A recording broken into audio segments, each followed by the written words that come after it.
yang agak membimbangkan berikutan penularan jangkitan COVID-19. Di peringkat awal, jumlah yang terlibat adalah kecil saja, iaitu 22 kes.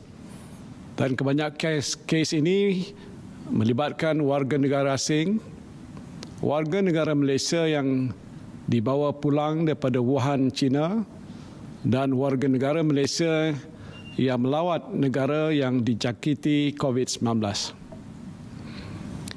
Walaupun pelbagai usaha telah dilaksanakan untuk mengawal penularan wabak ini, kita masih berdepan dengan peningkatan kes COVID-19. Pada waktu ini, gelombang kedua COVID-19 telah bermula dengan melibatkan 175 kes.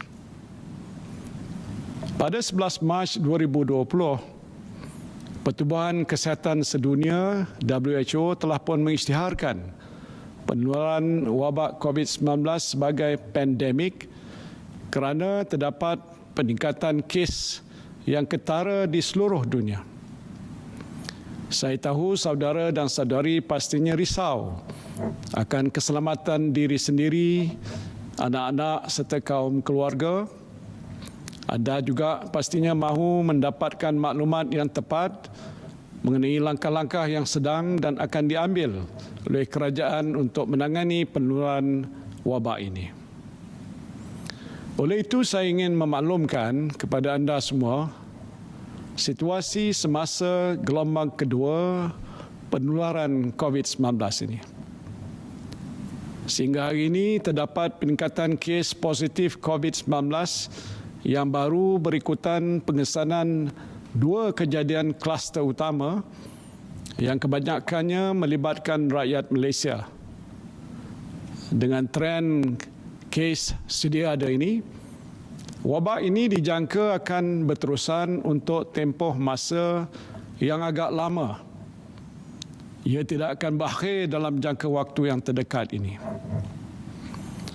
Sebagai persediaan untuk menghadapi situasi yang lebih serius, kerajaan akan terus mempertingkatkan pelaksanaan saringan di pintu masuk antarabangsa, menjalankan sekatan perjalanan daripada negara yang terlibat dan menyediakan laluan khas untuk pelawat daripada negara-negara tersebut.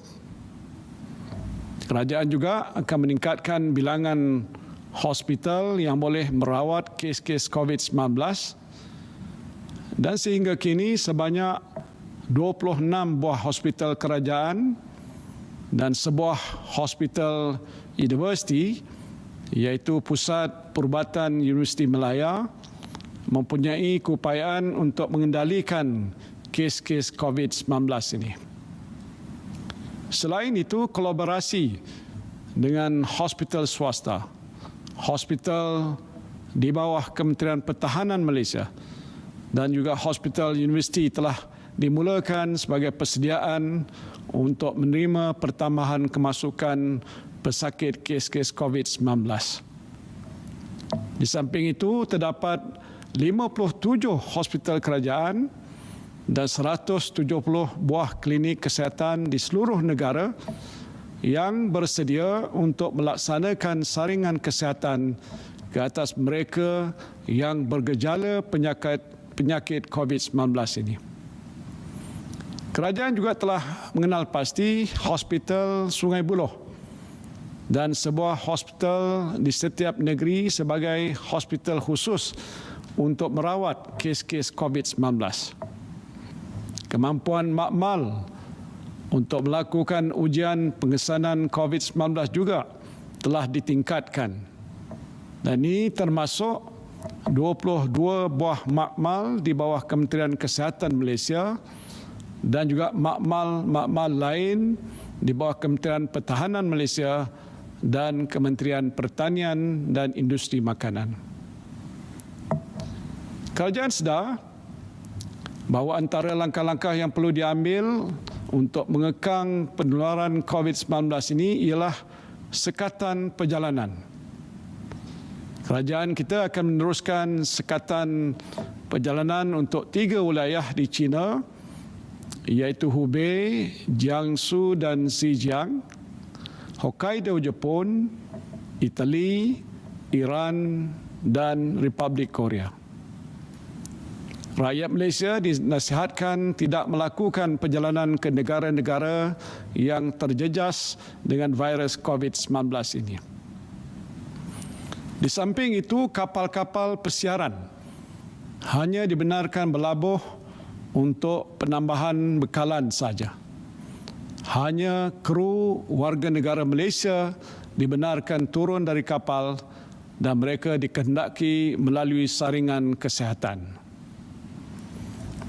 Kerajaan amat prihatin dengan nasib rakyat Malaysia yang berada di negara-negara yang terjejas teruk dengan wabak COVID-19, iaitu seperti negara China, Iran, Itali dan juga Korea Selatan.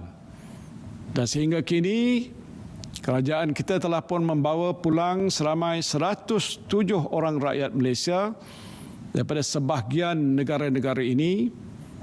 Seramai 65 orang rakyat Malaysia yang berada di Iran dan 323 orang yang berada di Itali sedang dalam proses untuk dibawa pulang. Berhadapan dengan situasi ini, saya ingin menasihatkan saudara dan saudari sekalian untuk mengambil langkah-langkah yang boleh menghindarkan diri sendiri, anak-anak serta keluarga daripada dijangkiti wabak ini. Yang paling utama ialah mengamalkan penjagaan kesihatan yang tinggi, sentiasa bersih diri, gunakan topeng muka dan hand sanitizer, kurangkan bersentuhan dan juga bersalaman, dan elakkan daripada menghadiri sebarang bentuk perhimpunan yang boleh mendedahkan diri kita kepada jangkitan virus ini. Dan oleh itu, kerajaan telah pun memutuskan agar semua perhimpunan, termasuk mesyuarat antarabangsa, acara-acara sukan, sosial dan juga keagamaan ditangguhkan atau dibatalkan mengikut kesesuaian sehingga 30 April 2020. Keputusan ini akan diteliti semula sekiranya situasi COVID-19 bertambah baik. Semalam, Menteri di Jabatan Perdana Menteri bagi Hal Ehwal Agama telah pun mengeluarkan garis panduan bagi perhimpunan ibadat di masjid untuk mengelakkan penularan COVID-19. Saya berharap pihak berkuasa agama Islam di negeri-negeri turut mengeluarkan garis panduan yang serupa dengan mengambil kira nasihat dan juga arahan daripada pihak berkuasa, khususnya Kementerian Kesihatan Malaysia. Acara keagamaan bagi agama-agama lain yang melibatkan perhimpunan berskala besar juga mestilah mengambil kira nasihat dan arahan daripada Kementerian Kesihatan Malaysia dari masa ke semasa. Saya sedar ada dalam kalangan saudara dan saudari terkesan dari segi ekonomi akibat penularan wabak ini. Ada yang diarah untuk mengambil cuti, bekerja daripada rumah, malah kehilangan pekerjaan. Dari segi ekonomi pula, sektor yang paling teruk terjejas ialah sektor pelancongan, perusahaan kecil dan sederhana dan juga industri pengangkutan. Pakej-pakej pelancongan dibatalkan dan ini telah menjejaskan mereka yang bekerja dengan syarikat-syarikat penerbangan dan perhotelan. Anggaran kerugian keseluruhan dalam sektor pelancongan mulai Januari hingga Februari 2020 adalah sebanyak 3.3 bilion ringgit Malaysia. Dan kerajaan juga menganggarkan keluaran dalam negara kasar Malaysia juga menurun sebanyak 0.8% hingga 1.2%, iaitu penurunan sebanyak 10.8 bilion ringgit sehingga 17.3 bilion ringgit. Saya sedar bahawa langkah-langkah segera perlu dilaksanakan oleh kerajaan untuk mengurangkan kesan wabak ini kepada ekonomi negara, khususnya kepada rakyat.